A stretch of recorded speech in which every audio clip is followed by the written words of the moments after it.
Hello dear students, मेरा नाम है इंद्रजीत सिंह और आप मुझे देख रहे हैं हमारे खूबसूरत प्यारे अपने चैनल आरटी एकेडमी पर। और आरटी एकेडमी पर मैं क्लास 11th की फिजिक्स आपको पढ़ा रहा हूँ। काफी समय हो गया हमें साथ में जुड़े हुए और हम चर्चा कर रहे हैं Newton's laws of motion NLM और फोर्स से डील करता है चैप्टर।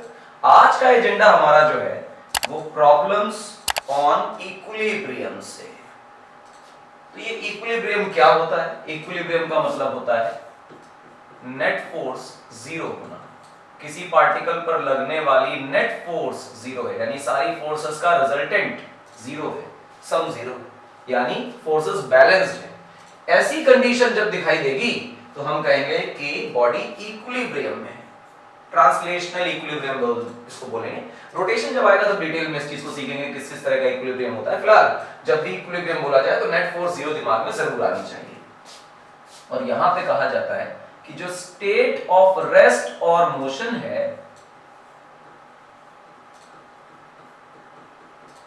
उसमें कोई परिवर्तन नहीं आता। ये एक छोटी सी बात, और इसका वाइस वर्सा भी ट्रू है। अगर नेट फोर्स जीरो है तो स्टेट में चेंज नहीं आएगा, और अगर किसी बॉडी के स्टेट में चेंज नहीं आ रहा है तो इसका मतलब ये है कि वो इक्विलिब्रियम में है, उस पर लगने वाला नेट फोर्स जीरो। इसी कॉन्सेप्ट को हम आगे एस्टैब्लिश करेंगे। आइए देखें, कहा यह जा रहा है कि अगर ऐसा किसी बॉडी पर पाया जा रहा है कि जो नेट फोर्स है बेटा वो जीरो है, तो एक्सेलरेशन जो है वो जीरो होगा, जिसकी वजह से स्टेट ऑफ रेस्ट और मोशन में कोई चेंज नहीं आएगा, नो चेंज। और वाइस वर्सा भी ट्रू है कि अगर स्टेट में कोई चेंज नहीं है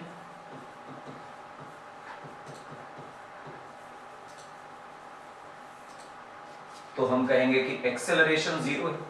और एक्सेलरेशन जीरो होने का मतलब फोर्स जीरो नहीं, नेट फोर्स जीरो। और ये रहा इक्विलिब्रियम ढूंढने का तरीका। ये दिखाई दे तो आप ये अप्लाई कर सकते हैं। इस कॉन्सेप्ट को इस्तेमाल करेंगे। पहली प्रॉब्लम देखते हैं आज की। ये रखा हुआ पहला ब्लॉक है हमारा, कह रहा है कि नॉर्मल निकाल के बताओ। तो एक बात तो क्लियर है कि इस बॉडी का जो वेट है वो वर्टिकल डाउनवर्ड्स काम करेगा 5g। ग्राउंड इस पर एक नॉर्मल लगाएगा, और लॉजिकली क्योंकि ये ग्राउंड को दबा रहा है तो ग्राउंड इस पर एक नॉर्मल लगाएगा, तो perpendicular to contact surface, this is the contact surface, तो परपेंडिकुलर नॉर्मल लगेगी। तो ब्लॉक पर लगने वाली फोर्सेस हमने रिप्रेजेंट कर दी। चाहो तो ब्लॉक का FBD बनाओ। What is FBD? FBD is free body diagram. ये फ्री बॉडी डायग्राम क्या होता है? तो फ्री बॉडी डायग्राम कुछ और नहीं है बेटा। फ्री बॉडी डायग्राम का मतलब एक ऐसा डायग्राम जिसमें किसी एक पर्टिकुलर बॉडी पर लगने वाली सारी फोर्सेस रिप्रेजेंट कर दी जाए। तो हम 5 किलोग्राम की बॉडी को पॉइंट मास से रिप्रेजेंट करते हैं, और पॉइंट मास से रिप्रेजेंट करने के बाद इस पर लगने वाला इसका वेट डाउनवर्ड डायरेक्शन में रिप्रेजेंट करें और नॉर्मल को ऊपर रिप्रेजेंट करें। हमें दिखाई दे रहा है कि ब्लॉक चलने वाला नहीं है, तो ऊपर वाली फोर्स बराबर नीचे वाली फोर्स, और नेट फोर्स जीरो हो गई। बैलेंसिंग होने का मतलब हुआ कि ऊपर वाली फोर्स बराबर नीचे वाली force, net force zero. Normal की वैल्यू हमने निकाल दी। ये फर्स्ट प्रॉब्लम है। सेकंड पे आ जाए। सेकंड प्रॉब्लम को बेटा अगर आप देखें तो आप देखें तो 10g नीचे वाले ब्लॉक का वेट ऐसे काम कर रहा है। यही चीज आप देखें कि शायद 5g ऊपर वाले ब्लॉक का भी वेट काम कर रहा है, जो अर्थ इस पे लगा रही है। ये जो ग्राउंड है, जो टेबल है, ये अपने 10 किलोग्राम ब्लॉक पर एक नॉर्मल लगाएगी, इसे n1 नाम दे देते हैं, क्योंकि नीचे वाला ब्लॉक ही ग्राउंड पे टच कर रहा है, तो ग्राउंड नीचे वाले ब्लॉक पर ही नॉर्मल लगाएगी। अब ऊपर वाला ब्लॉक जो है उस पर एक नॉर्मल n2 लग रहा होगा नीचे वाले ब्लॉक से। उसका कारण क्या है कि जो ब्लॉक ऊपर 5 किलोग्राम का 10 के ऊपर रखा है, क्या वो 10 को दबा रहा है? तो जवाब यहां दबा रहा है, तो उसके जवाब में नीचे वाला ब्लॉक भी ऊपर वाले ब्लॉक पर फोर्स लगाएगा, तो वो n2 लगाएगा। और एक्शन रिएक्शन तो होल्ड करता ही है, तो इस 10 किलोग्राम पर बेटा n2 नीचे लगेगा। आप FBD बनाना शुरू करिए। FBD बनाए बेटा 5 किलोग्राम का, और बच्चा FBD बनाए 10 किलोग्राम का। तो आपको इस जगह पर क्या क्या दिखाई देगा, गौर से देखें। 5 किलोग्राम पे नीचे लग रहा है 5g, और ऊपर लग रहा है कोई n2 नॉर्मल, और बैलेंसिंग आपको दिखाई दे रही है कि चल नहीं रहे हैं, इक्विलिब्रियम दिखाई दे रहा है। तो इसका मतलब नेट फोर्स जीरो, ऊपर वाली फोर्स बराबर नीचे वाली फोर्स। अब चर्चा करते हैं 10 किलोग्राम। तो 10 किलोग्राम पर नीचे 10 जी फोर्स लग रही है, ग्राउंड से मिलने वाली N1 नॉर्मल ऊपर लग रही है, और ऊपर वाले ब्लॉक ने 5 किलोग्राम ने इसको इस N2 नॉर्मल से दबा रखा है नीचे, तो नीचे एक N2 भी आ रही है। क्योंकि 10 किलोग्राम भी इक्विलिब्रियम में है, तो ऊपर वाली फोर्स बराबर नीचे वाली फोर्स। तो N2 की वैल्यू तो हम निकाल चुके हैं, N2 की वैल्यू यहां से रिप्लेस कर दी जाए। तो जब रिप्लेस करेंगे तो मेरे हिसाब से जो आंसर है वो आ जाएगा 15G। ये आपका आ गया बच्चे नॉर्मल। आई होप बात बन गई। ये न्यूमेरिकल लगाने का तरीका है। अगली प्रॉब्लम पे आते हैं। ये रहा, गौर से देखिए। नॉर्मल तब आती है जब कंप्रेशन की टेंडेंसी आती है। तो सबसे पहले इस पर लगाएं 10G डाउनवर्ड्स। अब क्योंकि अपने वेट की वजह से इस सरफेस को दबाने की कोशिश कर रहा होगा, नॉर्मल लगा रहा होगा, तो ग्राउंड से एक नॉर्मल ऊपर की तरफ आ रही होगी, इसे N1 बोल देते हैं। ये 20 न्यूटन की फोर्स लेफ्ट में लग रही है, तो वॉल को दबा रहा है, तो वॉल इस पर राइट डायरेक्शन में रिएक्शन के तौर पे कोई नॉर्मल N2 लगा रही है। तो मेरे पास बच्चे दो डायरेक्शंस अवेलेबल है। पहली डायरेक्शन बेटा है वर्टिकल, और दूसरी डायरेक्शन बेटा मेरे पास है हॉरिजॉन्टल। वर्टिकल डायरेक्शन को बच्चों बहुत गौर से देखो। वर्टिकल डायरेक्शन में ऊपर की तरफ लग रही है N1 और नीचे की तरफ लग रहा है 10G, और आपको दिखाई दे रहा है कि N1 की वैल्यू 10G के बराबर होनी चाहिए। हॉरिजॉन्टल डायरेक्शन में लेफ्ट में फोर्स लग रही है 20 और राइट में ब्लॉक पर वॉल से नॉर्मल आ रही है N2, तो आपको दिखाई देना चाहिए ये जो N2 है ये 20 न्यूटन के बराबर है। तो आपके पास N1 N2 दोनों आ गए। अगला सवाल देखें। दो ब्लॉक्स के साथ एक काम किया हुआ है, कोई परेशानी की बात नहीं है। सबसे पहले इस प्रॉब्लम में 10G नीचे लगा दीजिए, इनका भी 5G नीचे लगा दीजिए। तो वेट तो काम कर रहा है, उसमें तो कोई जुगाड़ नहीं, कोई प्रॉब्लम नहीं है। तो आइए आप यहाँ पे N1 कर दीजिए और यहाँ पे N2 कर दीजिए। ये कहाँ से आ रहा है? ग्राउंड से आ रहा है, क्योंकि ग्राउंड को दबाने की कोशिश तो ये कर ही रहे हैं, तो ग्राउंड से इनके ऊपर एक नॉर्मल आ रही है। ये 20 न्यूटन का फोर्स इधर लगाया गया, उसकी वजह से इस 10 किलोग्राम पर यहां पर कोई ना कोई N3 आ रहा है, और वो N3 रिएक्शन के तौर पर 5-3 पर भी आ रहा है। ये 5 किलोग्राम पर फर्क क्या है कि जब आप 5 किलोग्राम को दबाएंगे तो 5 किलोग्राम 10 को दबाएगा, और जो कंप्रेशन वाली फोर्स होती है उसे हम लोग क्या बोल रहे होते हैं? Normal force. अच्छा, जब इस 5 ने 10 को दबाया तो 10 ने वॉल को दबाया, और 10 ने वॉल को दबाया तो वॉल ने फिर इस 10 किलोग्राम को किसी N4 फोर्स से दबाया। कितनी नॉर्मल्स हैं मुझे नहीं पता, कितनी कितनी है ये भी नहीं पता, लेकिन मैं 10 किलोग्राम को जरा FBD में आपको दिखाता हूँ, फ्री बॉडी डायग्राम में। पॉइंट मास से रिप्रेजेंट करो और उसके बाद उस पर लगने वाली फोर्सेस दिखाओ। तो नीचे देखो क्या आ रहा है बच्चा, 10G नीचे आ रहा है, ऊपर देखो क्या जा रहा है, N1 ऊपर जा रहा है। लेफ्ट में फोर्स लग रही है N3 और ये फोर्स राइट में लग रही है N4। तो एक बात तो तय हो गई कि N1 की जो वैल्यू है वो 10G के बराबर है। N1 तो आपने न्यूमेरिकली फाइंड कर लिया, लेकिन अगर आप देखो लेफ्ट और राइट हॉरिजॉन्टल इक्विलिब्रियम को देखोगे तो आप कहोगे N3 की वैल्यू पक्का पक्का N4 के बराबर है। अच्छा, N3 N4 कितने हैं ये नहीं पता, लेकिन ये जरूर पता है कि ये बराबर जरूर है, तो इक्वल कर दिया हमने। इक्वल करने के बाद अब जरा 5 किलोग्राम की FBD पे चर्चा करो। 5 किलोग्राम का FBD बनाओ बच्चा, देखो क्या बन रहा है। 5 किलोग्राम पे नीचे की तरफ आप देखोगे तो 5G काम कर रहा है, ऊपर की तरफ देखोगे तो नॉर्मल 1 काम कर रहा है, नॉर्मल 2 है सॉरी, और राइट साइड में N3 रिएक्शन के तौर पे लग रहा था, और लेफ्ट में हमने जो अप्लाई कर रखा है बाहर से 20 न्यूटन। अगर आप वर्टिकल इक्विलिब्रियम की बात करोगे तो N2 की वैल्यू तो 5G निकल के आने वाली है, इसमें कोई बुराई नहीं है। ऊपर वाली फोर्स बराबर नीचे वाली फोर्स, ब्लॉक रेस्ट पे दिख रहे हैं, इक्विलिब्रियम आपको नजर आ रहा है, और राइट वाली फोर्स बराबर लेफ्ट वाली फोर्स होना चाहिए, क्योंकि हॉरिजॉन्टल इक्विलिब्रियम भी आपको दिखाई दे रहा है। N3 की वैल्यू सॉरी 20 न्यूटन। अगर N3 20 न्यूटन है तो N4 भी 20 न्यूटन। इस तरह से इक्विलिब्रियम प्रॉब्लम्स को सॉल्व किया जाता है। आगे आ जाए बच्चों, आगे देखें, ये बॉब लटका हुआ है। बॉब क्या होता है? बॉब द बिल्डर होता है। कुछ कंचा लटका दिया गया है, एक ब्लॉक है वो लटका दिया गया है, तो इसका वेट तो नीचे काम कर रहा है, टेंशन बच्चों ऊपर काम कर रही है, और फिर ये ब्लॉक रेस्ट पे दिखाई दे रहा है, तो आप कह देंगे कि टेंशन की वैल्यू mg के बराबर, ऊपर वाली फोर्स बराबर नीचे वाली फोर्स, तभी तो नेट फोर्स 0 होगी। क्लियर है मेरी बात? अब देखो, इसको बोल दो m1, इसको बोल दो m2। चलो ये कर लेते हैं, आप चर्चा करें। इस वाले ब्लॉक को देखो तो शायद N2G नीचे काम कर रहा है, इस वाले ब्लॉक को देखें तो शायद m1g नीचे काम कर रहा है। अगर यहाँ पर देखें तो कोई टेंशन T1 आ रही होगी, तो यहाँ भैया कोई T2 आ रही होगी, लॉजिकली ये भी T1 होगी और लॉजिकली ये T2 होगी। क्लियर है मेरी बात? एक रस्सी एक टेंशन, तो इधर से T2 इधर से T2 इधर से T1 इधर से T1 ऐसे। और अब तुमसे कहा जाए कि चलो FBD बनाओ M1 का। M1 का FBD बनाओगे तो सबसे पहले नीचे की तरफ M1G इसका वेट अप्लाई करोगे, ऊपर की तरफ अगर तुम देखो T1 काम कर रहा है और इसी M1G को नीचे वाली रस्सी T2 से नीचे खींच रही है, तो आपने T2 लिख दिया। And you get to know कि T1 की वैल्यू जो है वो T2 प्लस M1G के बराबर है। T2 पता चल जाता तो T1 भी आ जाता। तो T2 कहां से पता चलेगा? M2 से पता चलेगा। नीचे वाले ब्लॉक को देखो, नीचे वाले ब्लॉक को देखो तो नीचे की तरफ लग रहा है M2G और M2G ऊपर की तरफ लग रहा है T2, क्योंकि इस ब्लॉक पर तो एक ही रस्सी है, वो ऊपर वाली रस्सियां क्या है भूल जाओ, क्योंकि इस पर लगने वाली फोर्स का कारण तो ये सिर्फ ऊपर ये नीचे वाली रस्सी है और ये टेंशन अपवर्ड डायरेक्शन में T2 लग रही है। तो इक्विलिब्रियम देखकर आप कह सकते हैं ब्लॉक चल नहीं रहा है, रुका हुआ है, स्टेट नहीं बदल रही, इक्विलिब्रियम है। तो जब इक्विलिब्रियम है तो लॉजिकली ऊपर वाली फोर्स बराबर नीचे वाली फोर्स, यू गॉट T2। तो T1 की वैल्यू कितनी आ जाएगी? T2 की वैल्यू पुट कर दीजिए बेटा, M2G प्लस बच्चा M1G और यहाँ से G कॉमन ले लीजिए, M1 प्लस M2। ये बेटा आपका T1 निकल आया और T2 निकल आया। तो रस्सी के साथ भी काम किया जा सकता है। आगे देखिए बच्चों, ये बढ़िया प्रॉब्लम। यहाँ पर अगर आप बहुत गौर से देखोगे तो ये रस्सी की क्लैंपिंग हो गई है। हम कहते हैं इसे कि रस्सी को क्लैंप कर दिया गया है, क्लैंपिंग हो गई है। ये क्लैंपिंग का क्या मतलब है? हमने एक कॉन्सेप्ट सीखा हुआ है क्लास के अंदर ऐसे करके कि एक string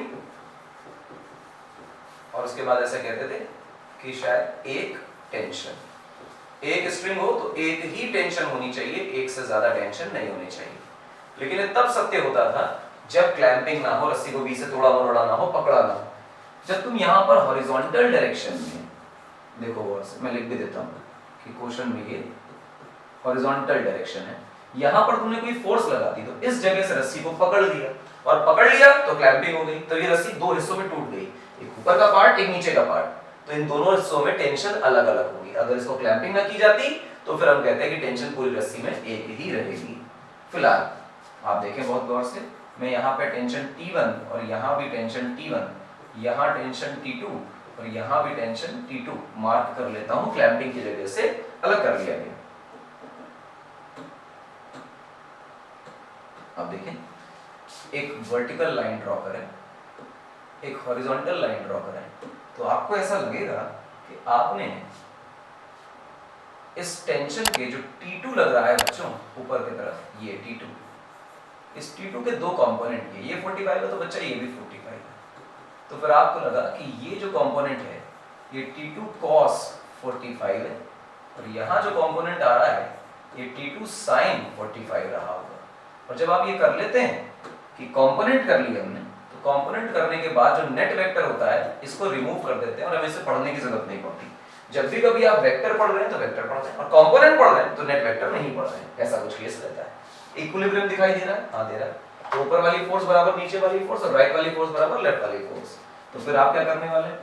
T2 cos 45 equal to 5G। आप देखें इसे, 5G नहीं, T2 cos 45 ऊपर है और T1 नीचे है, तो T2 cos 45 equal to T1। तो ये T1 T2 के बीच रिलेशन आ गया। ठीक, अब हॉरिजॉन्टल इक्विलिब्रियम देखे रस्सी का, तो आप कहेंगे T2 sin 45 इक्वल टू 20√2। आप इसी इक्वेशन को थोड़ा सा सॉल्व कर लें। ये T2 लिखा हुआ है, sin 45 इज नथिंग बट 1/√2, तो ये लिखा हुआ है 20√2। आप √2 को ऊपर ले जाएं तो T2 की जो वैल्यू है वो 20 into √2 into अगेन √2, तो ये √2 हो जाएगा, तो बेसिकली 40 न्यूटन आ जाएगी। अगर आप T2 की वैल्यू 40 न्यूटन निकाल पाए हैं तो आप T1 भी निकाल पाएंगे, कोई बड़ी बात तो नहीं। तो T1 यहाँ से आ जाएगा। ठीक, आप चाहे तो यहाँ से निकाल सकते हैं T1। तो ये रहा आपका mg का मतलब रहा शायद 5G, और 5G बराबर क्या हो जाएगा? T1। तो आपको पता चल रहा है कि 5G की वैल्यू जो है वो T1 के बराबर है। इस तरह से सवाल लगाया जा सकता है। ठीक, आगे देखें, ये 10 किलोग्राम का बच्चों ब्लॉक है, तो आपने यहाँ लिखा हुआ है 10G, ऊपर की तरफ कुछ टेंशन आ रही है टी, यहाँ टेंशन टी। मैंने पहले कहा था कि जो पुली हम लोग लेंगे वो पुली मासलेस होगी और फ्रिक्शनलेस होगी। अभी तो मासलेस का इतना कोई खेल बचा नहीं है क्योंकि हम लोग फिक्स पुली ले रहे हैं, मूवेबल में मासलेस का जोर आता है, लेकिन फिलहाल फ्रिक्शनलेस बहुत इंपॉर्टेंट है क्योंकि फ्रिक्शन आते ही पुली घूमने लग जाती है और पुली घूमती है तो फिर वो रोटेशन का केस बन जाता है, एनएलएम का नहीं रह जाता है, तो फिर रोटेशन के अंदर बातें करने लग जाते हैं। ये टेंशन एक ही है क्योंकि फ्रिक्शन नहीं तो टेंशन रस्सी पे कोई किसी तरह की फोर्स नहीं, और कोई फोर्स नहीं तो कोई क्लैंपिंग नहीं, तो पूरी रस्सी में टेंशन एक ही रहेगी।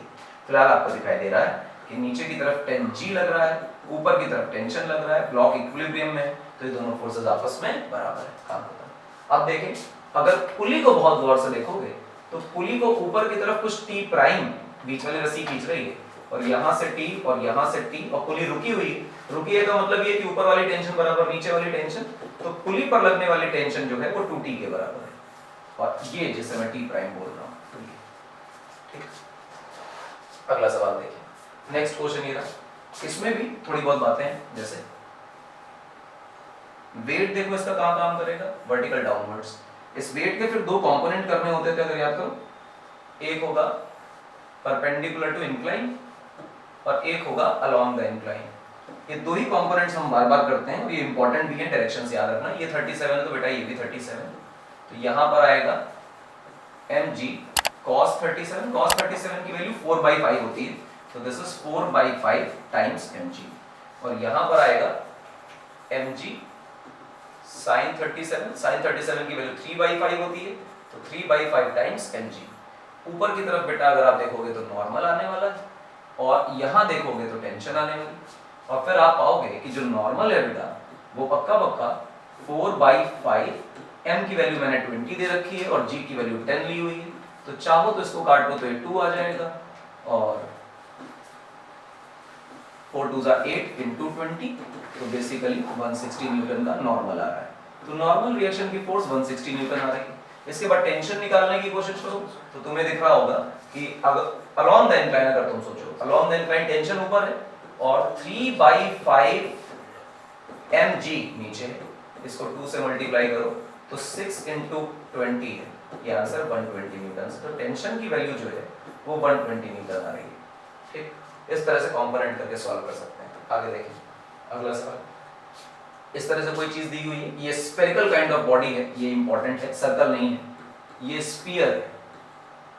अगर स्फीयर है तो इसमें स्फेरिकल सिमेट्री दिखाई देगी। स्फेरिकल सिमेट्री को कैसे समझेंगे, देखो गौर से कि दो पॉइंट्स पर ये टिक गया है अगर, और 8 मीटर्स है, तो इसका जो मिड पॉइंट होगा बेटे ये 4 मीटर्स होगा और ये भी 4 मीटर्स होगा। रस्सी की जो ये रेडियस जो दी गई है वो 5 मीटर दी गई है, तो 5 मीटर देने का मतलब ये हुआ अगर मैं इसे यहां से जोड़ दूं तो ये 5 है, ये 4 है, तो पक्का पक्का 3 रहा होगा, 3 के सामने 37 एंगल रहा होगा, और यही केस बेटा यहां से बन रहा होगा,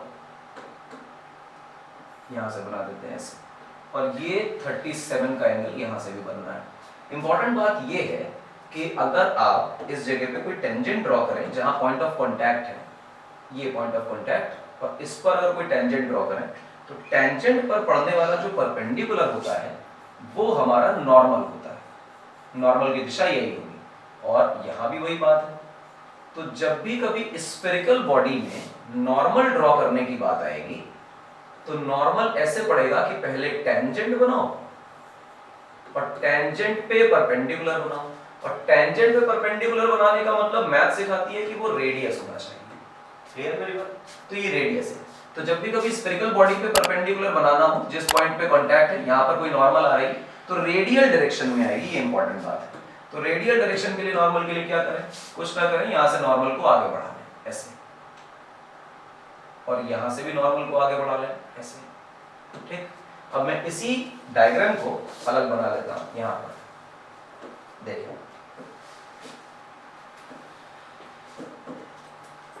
ये ऐसे और ये ऐसे, ठीक है, इस तरह से।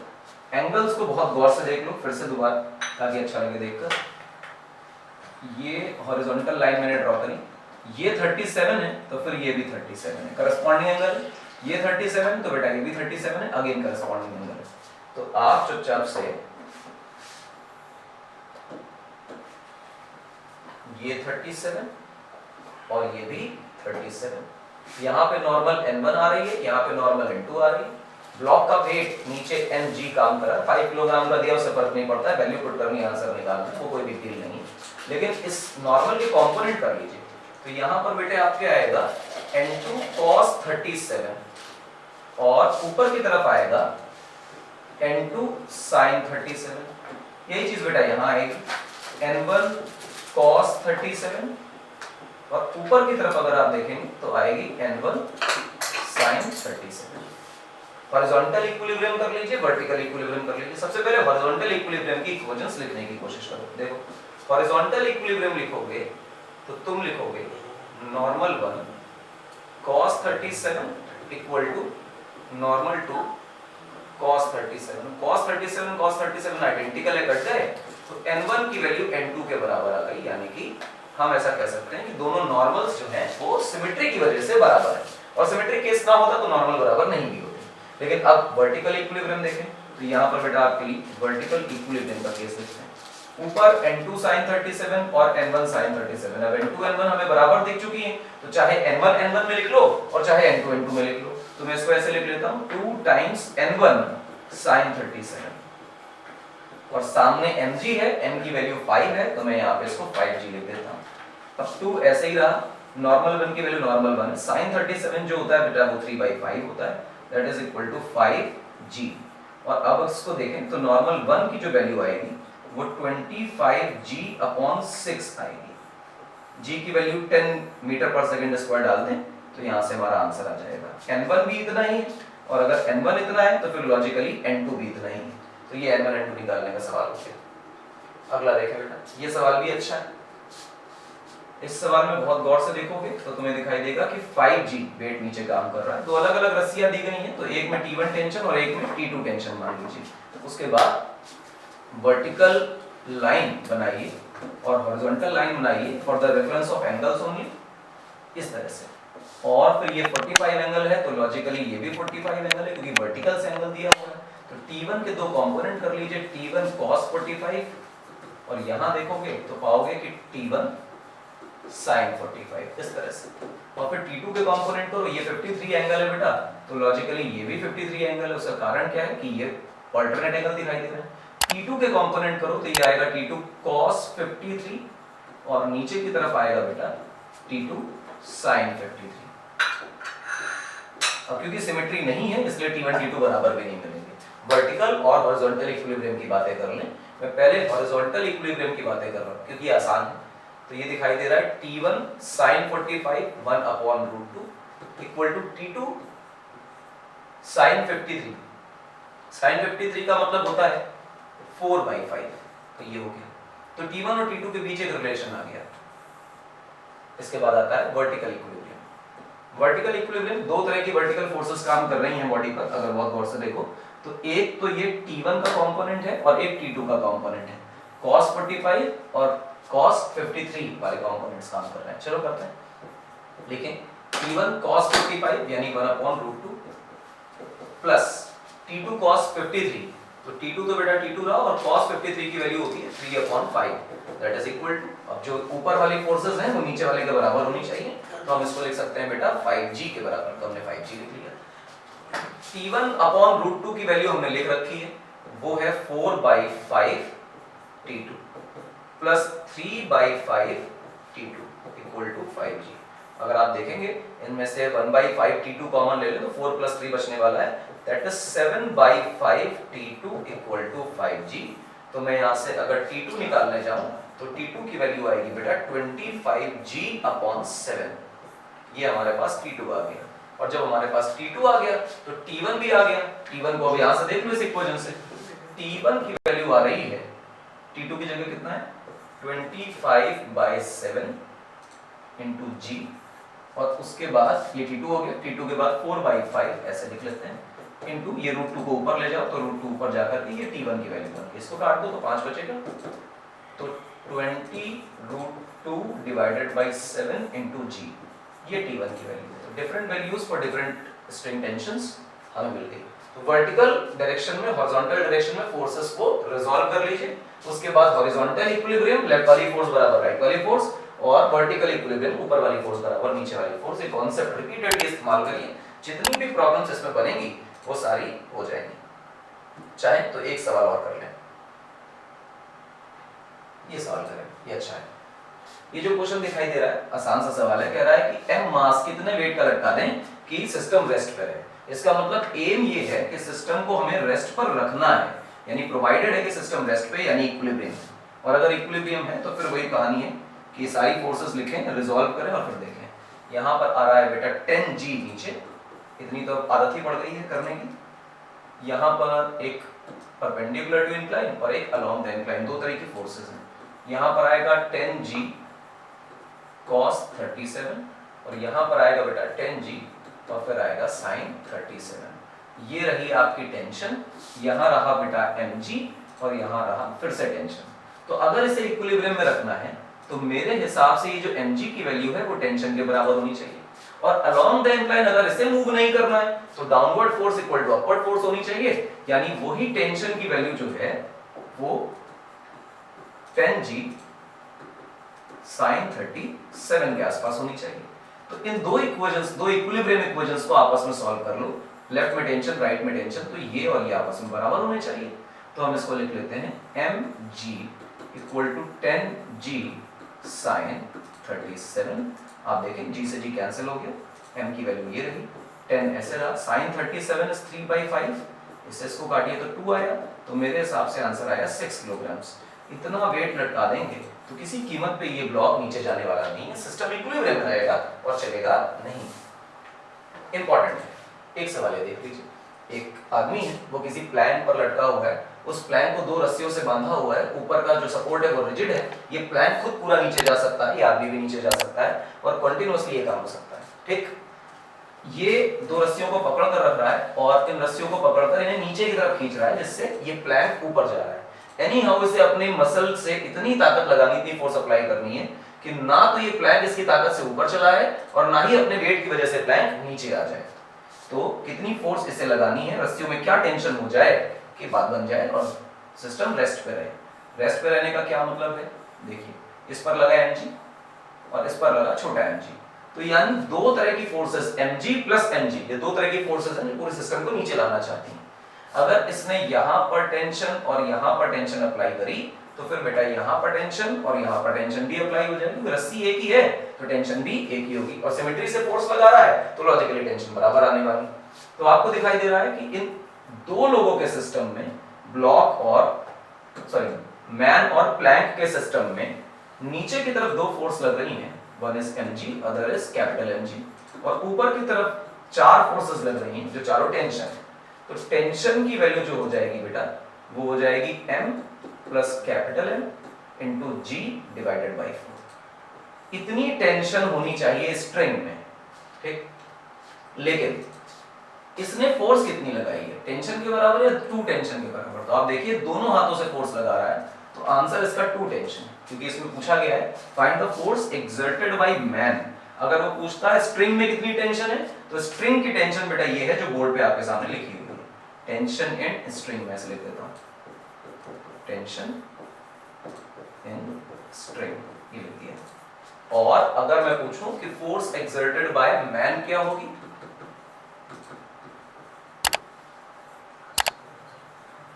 तो वो होगी 2t। ये हमारा आंसर। इस तरह से लगभग 11-12 प्रॉब्लम्स हमने आज इक्विलिब्रियम की, स्टैटिक्स की आज हमने करी। तो मोर देन सफिशिएंट प्रॉब्लम्स हैं, इसके बाद इसको करने की जरूरत नहीं पड़ेगी, सारे सवाल हमारे हो जाएंगे। आज का लेक्चर यहाँ कंक्लूड होता है, इसके बाद हम इस लेक्चर को आगे नहीं बढ़ाएंगे, बहुत सारे सवाल रिपीट करने का कोई मतलब नहीं। हर पॉसिबल वैरायटी जो स्टैटिक्स प्रॉब्लम में पूछी जा सकती है, अभी से लेकर नीट लेवल तक की, बोर्ड से लेकर नीट लेवल तक की, वो सारी मैंने यहाँ कवर कर ली। इसके बाहर सवाल नहीं आते। आप हमें फॉलो करते रहिए, फिजिक्स, केमिस्ट्री, मैथ्स और बायोलॉजी के बहुत ही एक्सपीरियंस फैकल्टीज के साथ year long lecture series follow करिए और हमें देखते रहिए फुल कोर्स के लिए, फुल सिलेबस के लिए।